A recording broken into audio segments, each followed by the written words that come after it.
Nous sommes dans la période où, quelque part, nos rues, nos magasins, nos maisons se parent,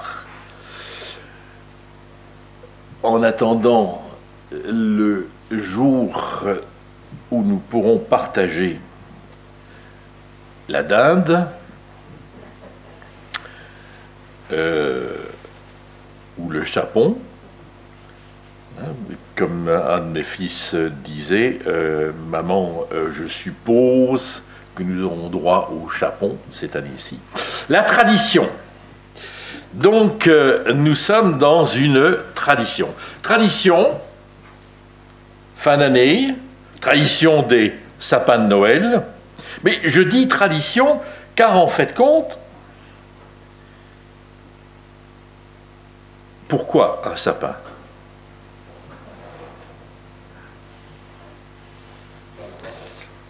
Vous allez à Madagascar, oui, vous aurez des sapins en plastique, mais des sapins naturels, c'est pas vrai. Vous aurez aussi des Pères Noël et vous aurez aussi de la neige, alors que la plupart des gens n'ont jamais vu la neige. Mais ce n'est pas grave. Nous avons des traditions. Roland par le temple de la couronne de l'Avent, 4 bougies, tradition. D'où vient cette tradition? L'Avent, une tradition. La semaine dernière, j'étais à Jumet. Il n'y avait pas de bougies de l'Avent. C'est une tradition de ne pas avoir de bougies de l'Avent. Ah ben oui, tout est tradition. Hein? Tout est tradition. Et donc, en fait, compte, ne rien faire est aussi une tradition. Et d'une certaine manière, je me pose la question, les 4 bougies de l'Avent, d'où cela vient-il? Comme le sapin d'ailleurs. D'où cela vient-il? Bon, il y a autre chose, hein? Il y a le calendrier de l'Avent. Alors, des calendriers de l'Avent, il y en a partout. Il y en a sur le site de Porte Ouverte, pour les chrétiens persécutés.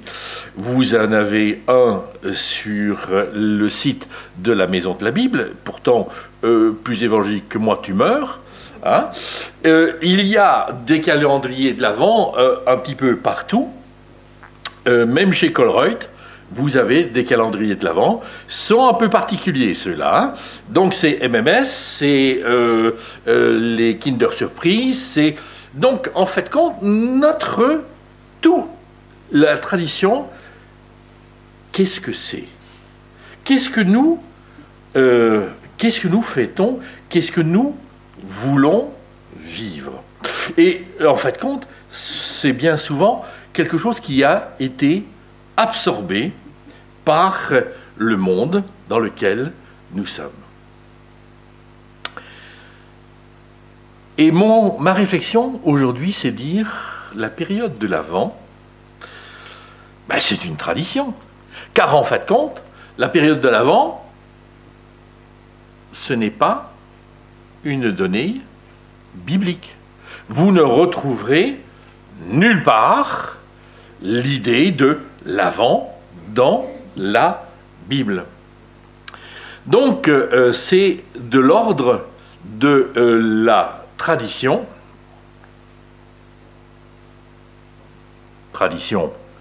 chrétienne, certes, nous sommes bien d'accord.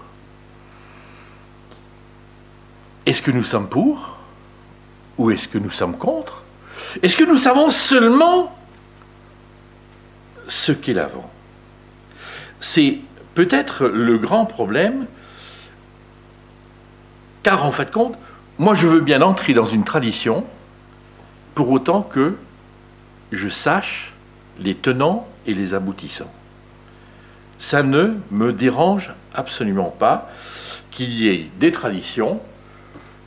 Traditionnellement, vous alliez chez les Thomas du côté du 25 ou du 24 ou du 23 ou du 22 décembre, il n'y avait pas de sapin de Noël.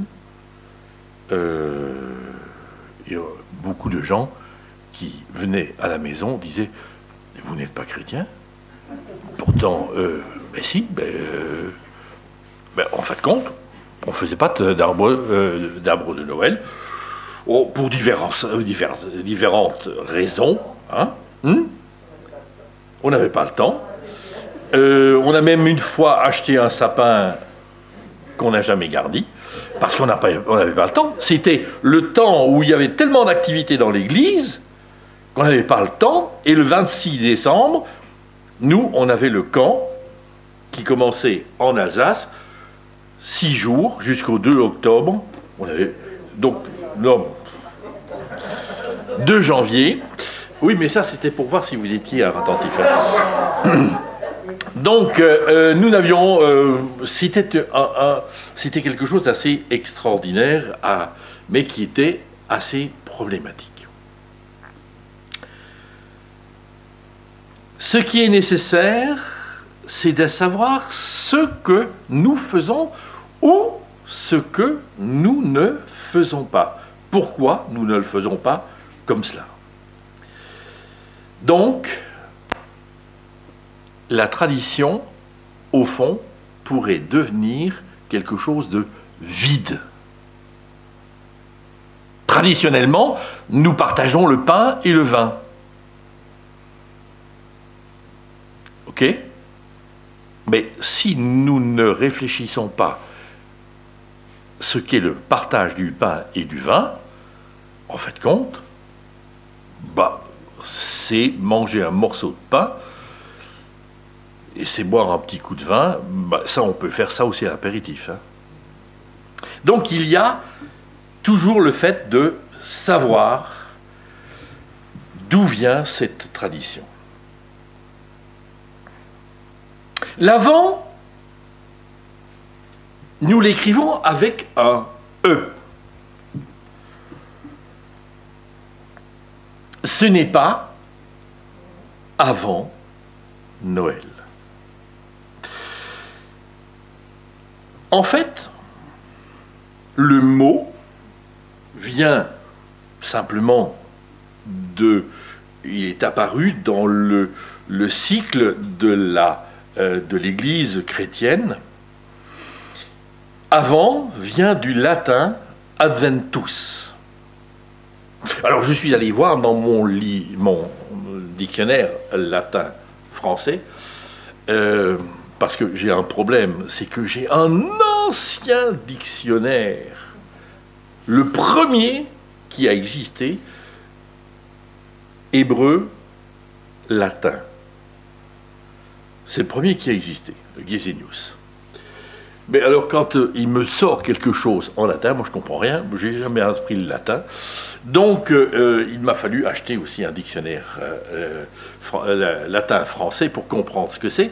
Et quand je regarde dans mon dictionnaire, en fait, c'est arrivé, c'est venu, c'est approche. En fait, de ce mot adventus est apparu en français le verbe advenir.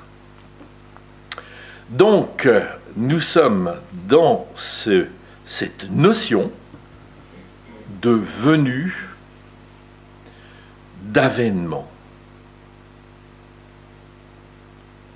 Et vous allez me dire, mais c'est, en fait, compte, le temps avant Noël. Pas vrai. C'est pas tout à fait ça. En fait, compte, le temps de l'Avent était traditionnellement une période où on se rappelait l'attente. l'attente de ce qui doit advenir.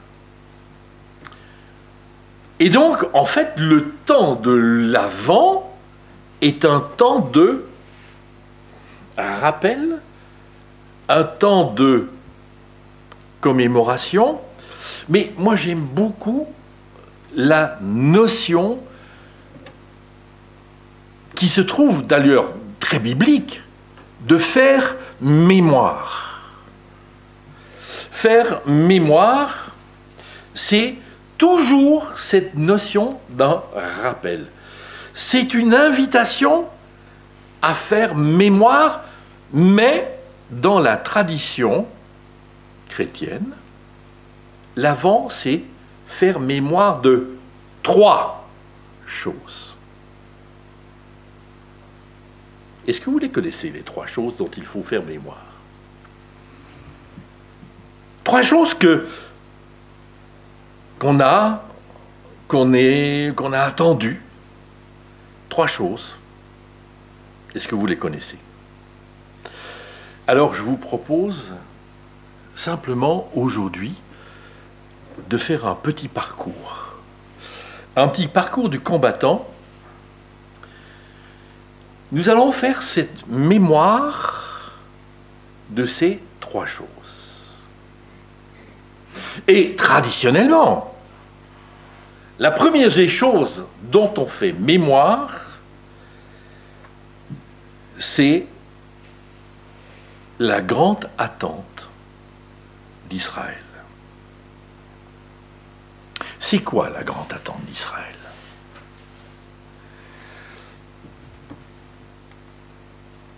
Michel nous a fait repartir vers le 19e siècle. Moi, je vous fais repartir un petit peu avant. Il y a le temps de la royauté.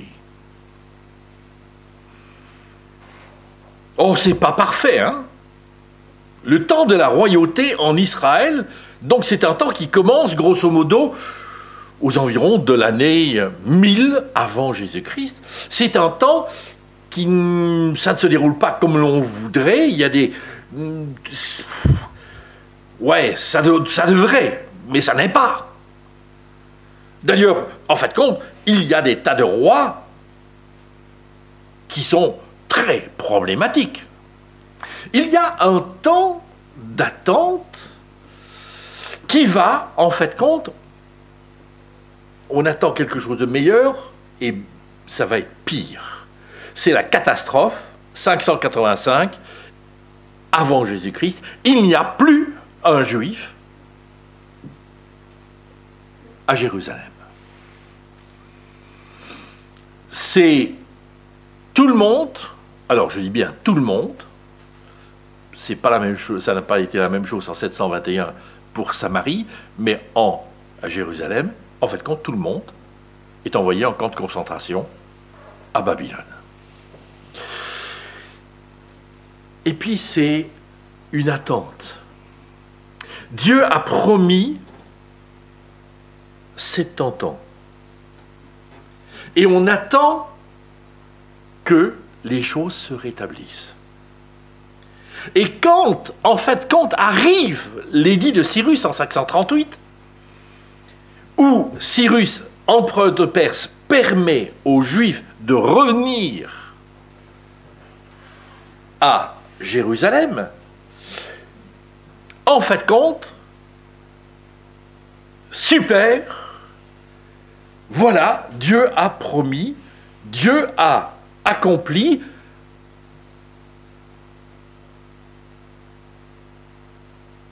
On est rentré à Jérusalem et on essaye de reconstruire Jérusalem. Ah. Et moi je veux des moellons, et moi je veux des briques, et moi je ne veux pas que ça soit comme ça, et moi... Et les bisbrouilles sont là. Ce n'est pas un temps extraordinaire, c'est pas un temps formidable, c'est un temps de nouveau de bagarre. Et en fait compte, le temple qui doit être reconstruit, pour lequel on a les sous pour le reconstruire, car en fin de compte, c'est la bourse, soi-disant, de Cyrus qui va payer le temple, il n'est que ruine. Et il reste ruine, à tel point que les prophètes en arrivent à dire « Vous vivez dans des maisons lambrissées ». Oh, on a quand même, nous, la chance d'avoir un temple avec des lambris. Vous vivez dans des maisons lambrissées, alors que le temple, il est toujours détruit. Le temps passe. Le temps passe. Jusqu'au moment où, en fin de compte, il n'y a plus de prophète. Il n'y a plus de prophète pour s'élever. Et pendant 400 ans, ça va être le silence de Dieu. 400 ans sans qu'il n'y ait plus un prophète qui parle au nom de Dieu. Un temps où on aspire à quelque chose. Et je pense qu'il nous faut redire les derniers prophètes. Zacharie, chapitre 9, verset 10. Le prophète annonce qu'il y aura un roi qui rétablira la paix. Éclate de joie, Jérusalem. Crie de bonheur, ville de Sion. Regarde, ton roi vient à toi, juste et victorieux, humble et monté sur un âne, sur un ânon, le petit d'une ânesse. À Éphraïm, il supprimera les chars de combat, les chevaux. À Jérusalem, il brisera les arcs de guerre, il établira la paix parmi les pays, il sera le maître d'une mer à l'autre, depuis l'Euphrate jusqu'au bout du monde. Quand est-ce que cela arrivera? Quand est-ce que cela arrivera? C'est une attente qui va durer 400 ans. Bien souvent, aujourd'hui, quand je demande quelque chose à ma femme, je crois que j'ai énormément de patience, ça dure 30-40 secondes, et puis je le fais moi-même, c'est plus vite fait. Voilà. Non, je rigole. Je rigole. Mais vous vous rendez compte quand même quel supplice elle vit avec moi. Hein.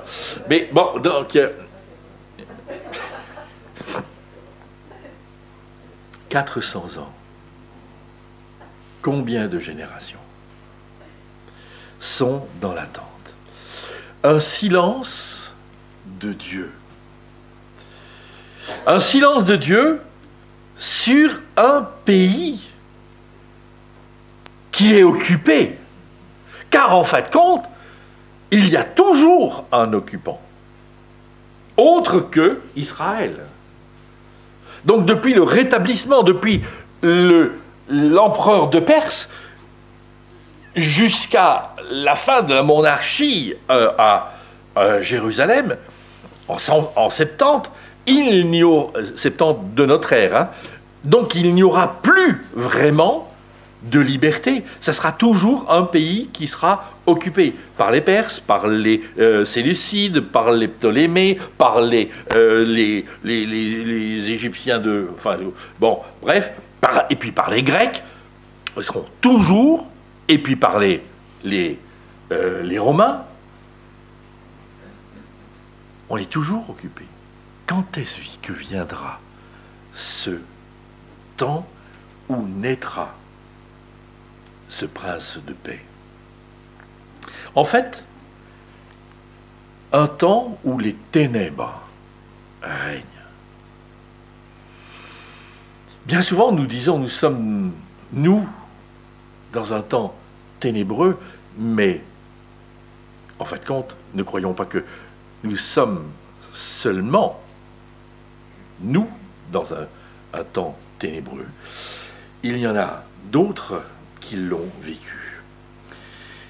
Il y a une attente, il y a une aspiration à une libération et à un salut.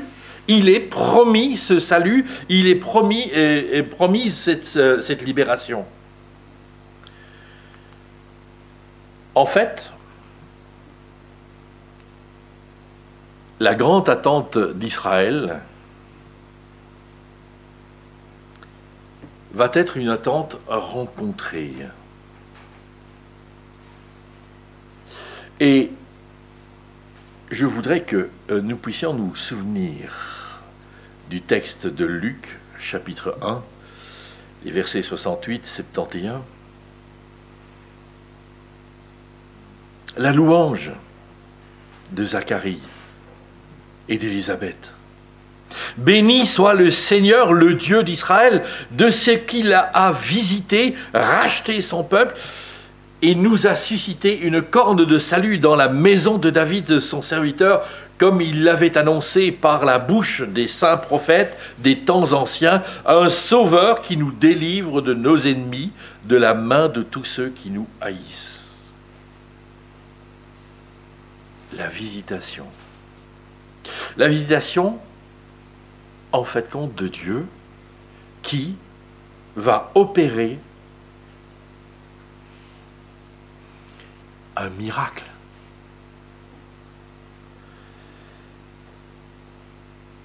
Moi, ça m'énerve. Ça m'énerve quand on voit tous les films, les affiches, la magie de Noël. La magie de Noël, ça efface. Ça efface tout simplement le miraculeux de Noël.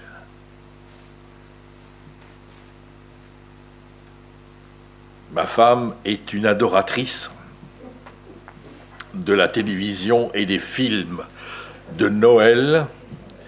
Tu sais, les films américains où il y a toujours quelqu'un qui a quitté New York et qui part autre part et qui va repartir à New York. Hein, tu connais le système, hein? Bon, oui. Alors ça, moi, ça m'énerve. Ça m'horripile. Et puis elle m'a trouvé quand même que cette année-ci, ils étaient mauvais. La magie de Noël. Mais il n'y a pas de magie à Noël. Il y a un miracle. Le miracle que Dieu visite son peuple. Dieu vient dans les ténèbres. Dieu vient dans les problèmes de l'histoire d'Israël. Dieu vient mettre un baume, vient mettre la lumière. C'est en fait compte la naissance de Jésus. Venue de Jésus le Messie constitue la visite de Dieu dans notre monde. Le Dieu d'Israël a visité et racheté son peuple. Un petit peu plus loin dans l'évangile de Luc, au chapitre 2 et au verset 25, il y a cette phrase de quelqu'un que Anne-Marie aime beaucoup. Il y avait alors à Jérusalem un homme nommé Siméon. Il était juste, il honorait Dieu, attendait celui qui devait sauver Israël. Jésus est né, Jésus va venir porté par ses parents au temple. Et c'est là où Siméon va dire, émerveillé, j'ai vu de mes propres yeux ton salut, dit-il à Dieu.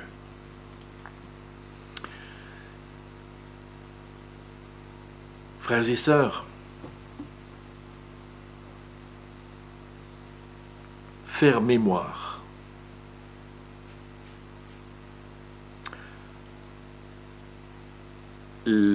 C'est d'abord la grande attente d'Israël. Israël est-il seul à attendre un salut, une délivrance? Et moi, chacun de nous, n'attend-il pas quelque chose d'autre? Aujourd'hui, tous ceux qui, quelque part, d'une manière ou d'une autre, disent qu'ils n'ont pas de Dieu et n'attendent pas de Dieu, mais au fond d'eux-mêmes, n'y a-t-il pas quand même un mal-être qui attend une délivrance, qui attend une libération? La deuxième chose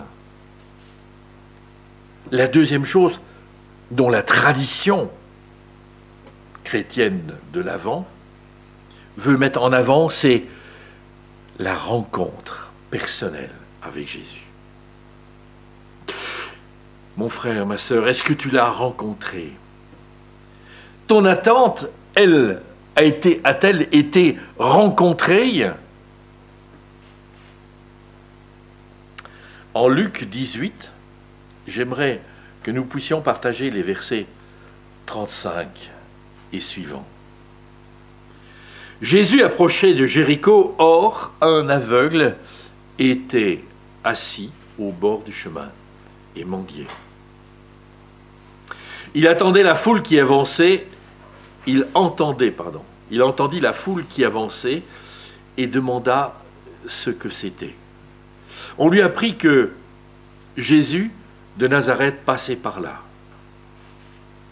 Et il s'écria: Jésus, fils de David, prends pitié de moi. Ceux qui marchaient en avant faisaient des reproches pour le faire taire, mais il criait de plus belle: Fils de David, prends pitié de moi. Jésus s'arrêta, ordonna qu'on lui amène. Quand l'aveugle fut près de lui, Jésus lui demanda: Que veux-tu que je fasse pour toi?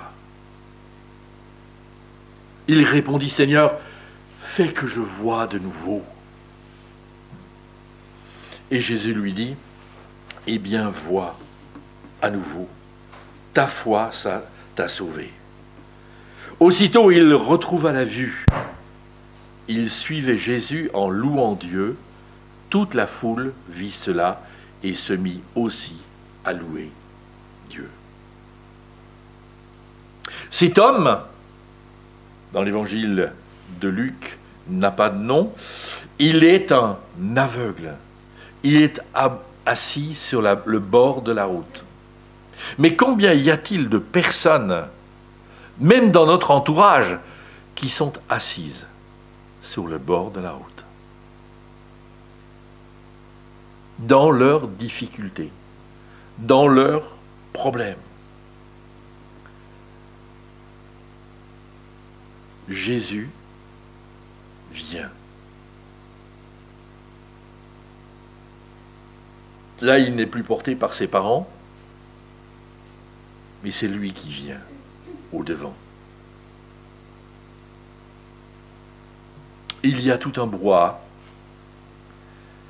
Il y a tout un monde qui tourne et qui fait du bruit. Mais dans cela, en fait, cet aveugle va dire: mais qu'est-ce qui se passe? Et c'est alors que on lui dit: qui va dire aux aveugles? C'est Jésus. Qui va dire? Qui va dire à tous ceux qui aujourd'hui sont aveuglés, qui ont une cécité pendant des années? Pendant 27 ans de ma vie, j'ai été aveugle.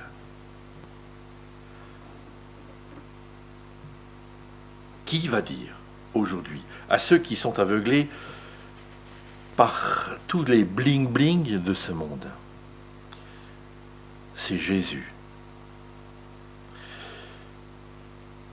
Dès lors, cet homme ne va faire qu'une seule chose, c'est crier.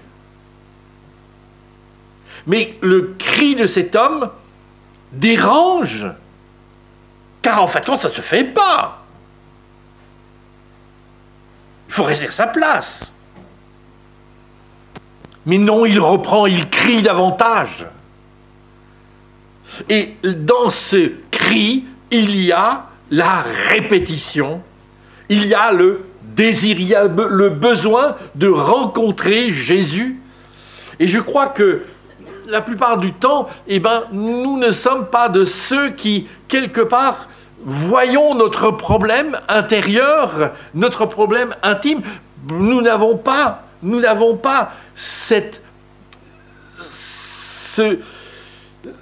force de crier et de dire « j'ai besoin de toi ».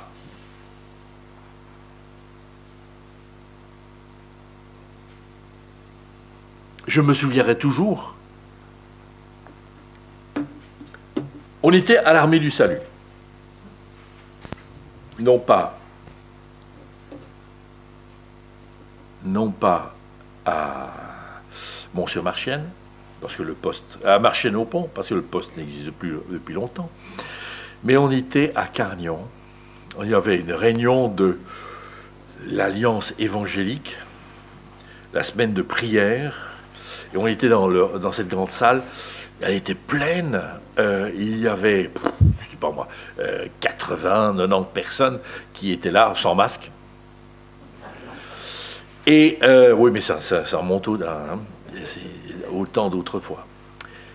Pour la prière, jusqu'au moment où l'officier de l'Armée du Salut dit « Waouh ! Ce soir, il y a, et il cite le nombre, je ne sais plus combien, il y a c'était un nombre impressionnant quand même de pasteurs qui étaient là. Alors vous allez faire des petits groupes autour des pasteurs et vous allez prier, et vous allez demander aux pasteurs qui sont là, quels sont leurs besoins. Et vous allez prier pour les besoins de ce pasteur.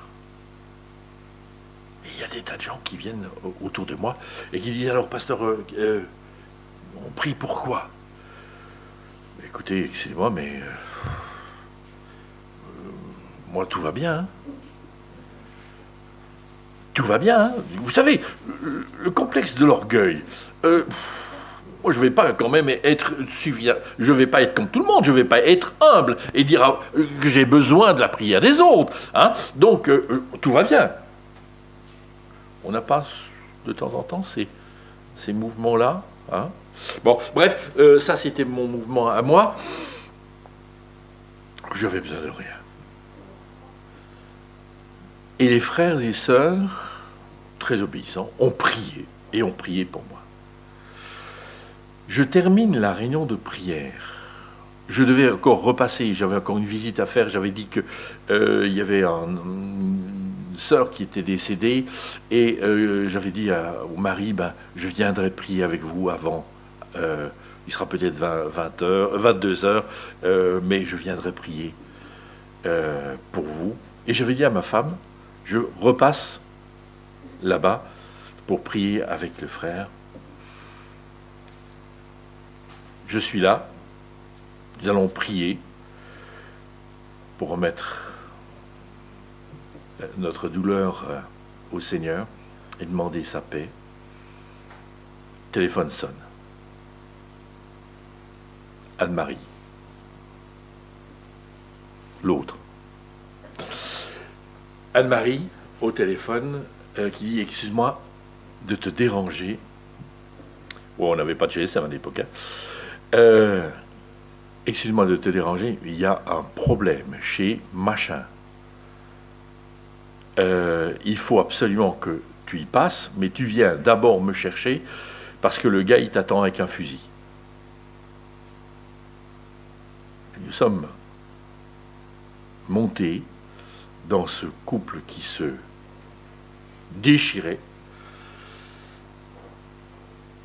Et puis, ben, il y avait effectivement un fusil qui nous attendait, un coup de fusil qui est parti et qui est arrivé dans la cheminée. J'ai besoin de rien.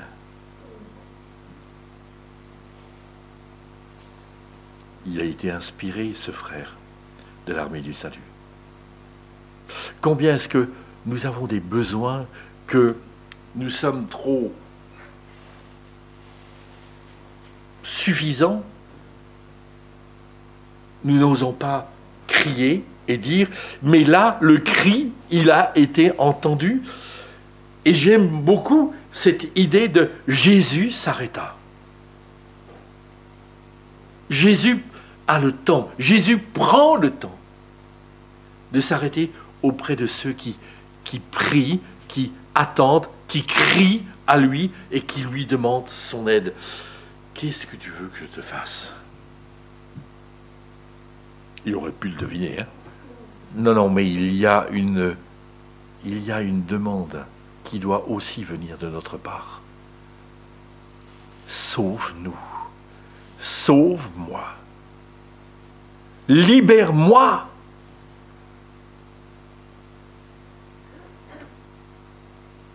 Ce qui va faire que, en fin de compte, Dieu lui rend la vue et lui dit, ta foi t'a sauvé.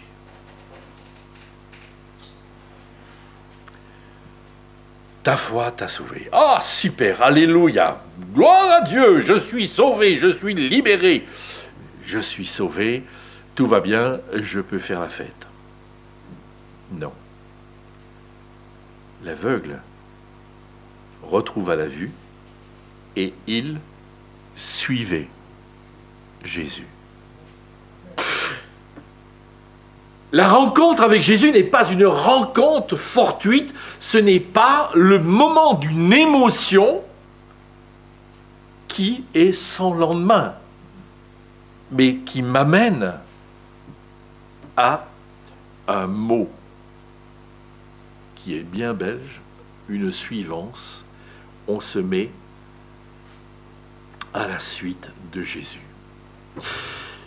Nous avons à faire mémoire de trois choses. Mémoire de la tente d'Israël, du miracle de la naissance de Jésus. Noël ne peut pas être quelque chose de banal. Mais il y a aussi ma rencontre avec Jésus, dont il faut que je fasse mémoire. Combien de fois dans ma vie, pris par les doutes, par les crocs en jambes que l'adversaire ou que les frères ou les sœurs me posent, j'ai besoin de revenir au temps où j'ai pris la décision, où Dieu m'a visité et où j'ai dit oui. Nous avons à prendre conscience que seul lui donne un sens à notre existence. Jésus visite son peuple, c'est lui qui prend l'initiative. À nous d'oser. Vous allez me dire, oser quoi? Mais oser, il y a des tas de choses qu'il faut oser. Hein? Franchir les barrières que les autres nous mettent.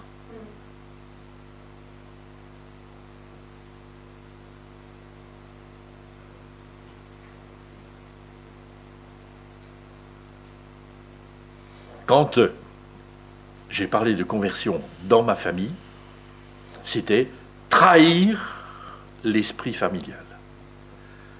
Ou, de façon traditionnelle, on était athée et anti-clérical. On bouffait du curé 3 fois par jour sur sa tartine. Il faut pouvoir oser. Oser aussi de franchir les barrières que nous disposons afin de nous protéger. Il n'y a pas seulement que les autres qui créent des barrières. Il y a aussi notre fort intérieur qui nous crée des barrières. Mais qu'est-ce qu'on va dire? Qu'est-ce qu'on va dire de moi? Le rencontrer ne suffit pas. Il faut encore le suivre.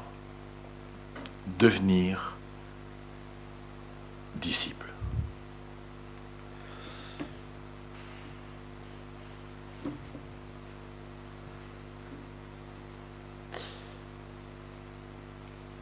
Faire mémoire de 3 choses. Alors, j'accélère.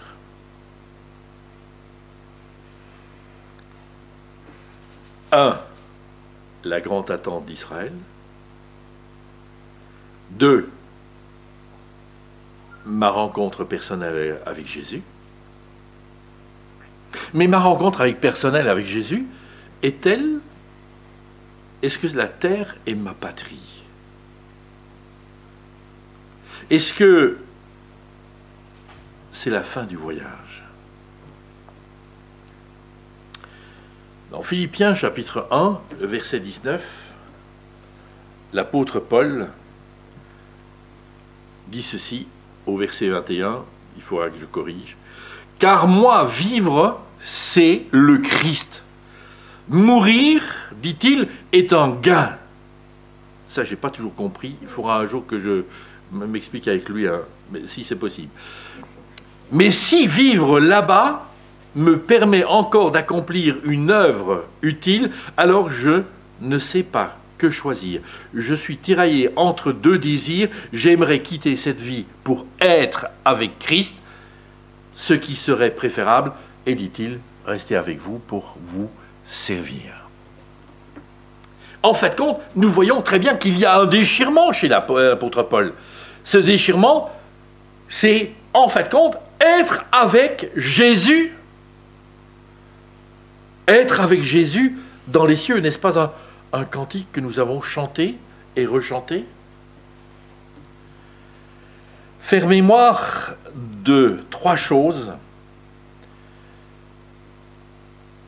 Grande attente d'Israël, ma rencontre avec Dieu, et puis l'attente de la venue du Fils de l'homme. En Luc 21, verset 25, il nous dit ceci. Il y aura des signes dans le ciel, dans la lune et dans les étoiles. Sur la terre, les populations seront dans l'angoisse, rendues inquiètes par le bruit violent de la mer et des vagues. Certains mourront de frayeur en pensant à ce qui devra survenir sur toute la terre, car les puissances des cieux seront ébranlées. Alors on verra le Fils de l'homme venir dans une nuée. Je ne vais pas vous parler de l'eschatologie, comment ça va se passer, machin bazar. Ça a été le truc dont les assemblées ont parlé pendant des années. Aujourd'hui, on n'en parle plus. Alors, il fut un temps où c'était peut-être exagéré, parce qu'on ne parlait plus que de ça. Aujourd'hui, le problème, c'est que on ne se souvient même plus que Jésus doit revenir. Et que nous avons à attendre ce retour, comme une délivrance, comme un salut, non pas comme une perte, mais comme un gain.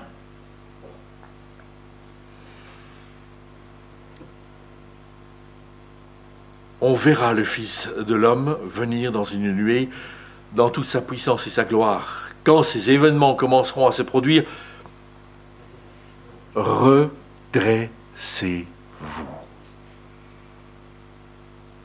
et relevez la tête. Car votre délivrance sera proche. Frères et sœurs, je n'ai pas besoin d'entrer dans des frayeurs par rapport à l'avenir, par rapport à ce qui va se passer. Mon espérance est une espérance vivante. Jésus est ressuscité, et lui ressuscité, c'est le gage que je ressusciterai aussi avec lui.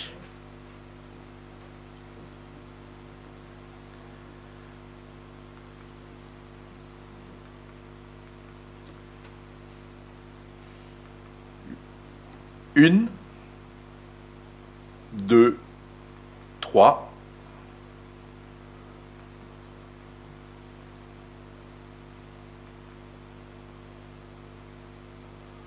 Attends, c'est où là? Je ne sais plus lire le...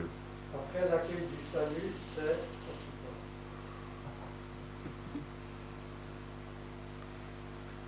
Ah, mais je suis allé trop loin.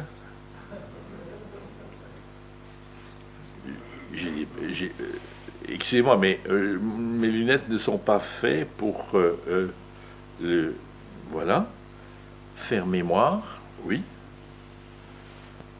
Dans la tradition chrétienne, l'Avent, c'est les grandes attentes d'Israël, c'est ma rencontre personnelle avec Jésus, c'est l'attente du Fils de l'homme, puis l'accueil du salut. Après l'accueil du salut, c'est le discipulat, devenir disciple de Jésus-Christ jusqu'à la grande rencontre. En fait, notre vie, ça doit être une marche. Ça doit être une démarche qui ne s'arrête pas. Qui ne s'arrête pas. Et donc, frères et sœurs, aujourd'hui, je veux simplement vous dire, dans ce temps que nous vivons, eh bien, croyons simplement que le Seigneur, comme il a en son temps été fidèle et a accompli ses promesses, la promesse de sa venue en gloire et de ce que le Fils de l'homme viendra pour enlever l'Église et pour mettre un terme à l'histoire de ce monde, afin que nous puissions vivre les cieux nouveaux et la terre nouvelle, alors nous avons une espérance qui doit être la nôtre. Une espérance qui nous booste, qui nous dynamise, qui nous dit « mais je veux voir cela ». Alors ce n'est pas la carotte au bout du bâton, n'est-ce pas? Nous ne sommes pas des ânes. Nous ne sommes pas des ânes. Nous n'avons pas besoin d'une carotte au bout du bâton. Simplement, ayons la simplicité de reconnaître que Dieu accomplit toutes choses en son temps. Et même si, quelque part, nous ne savons pas quand, ni le jour, ni l'heure, eh bien, soyons des veilleurs. Veillons sur notre conduite et veillons sur la venue du Fils de l'homme. Amen. Je vous invite à prier. Seigneur notre Dieu, notre Père, nous te rendons grâce et nous te bénissons. Oui, tu es le Dieu fidèle. Oui, tu as accompli tes promesses. Oui, tu les as accomplies pour Abraham. Tu les as accomplies pour David. Tu les as accomplies dans tous les moments de la vie des uns et des autres. Et nous croyons encore aujourd'hui que tu es le Dieu fidèle qui a la capacité de tenir ses promesses et de les accomplir. Nous attendons, Seigneur, cet accomplissement aujourd'hui. Simplement, nous ne voulons pas nous laisser berner par tous ces francs-freluches et toutes ces bling-bling et toutes ces lumières, etc., qui sont des lumières artificielles. Ce dont nous avons besoin, c'est cette lumière qui vient d'en haut, qui éclaire notre cœur et qui nous donne le chemin à suivre. Seigneur, donne-nous la force par ton Esprit Saint pour pouvoir continuer et persévérer jusqu'au bout, jusqu'au moment où tu nous reprendras. Seigneur, sois béni et sois loué pour tes promesses ineffables. Elles s'accompliront en Jésus-Christ. Tu l'as dit, oui et amen. Et cela est une réalité. Merci Seigneur. Amen.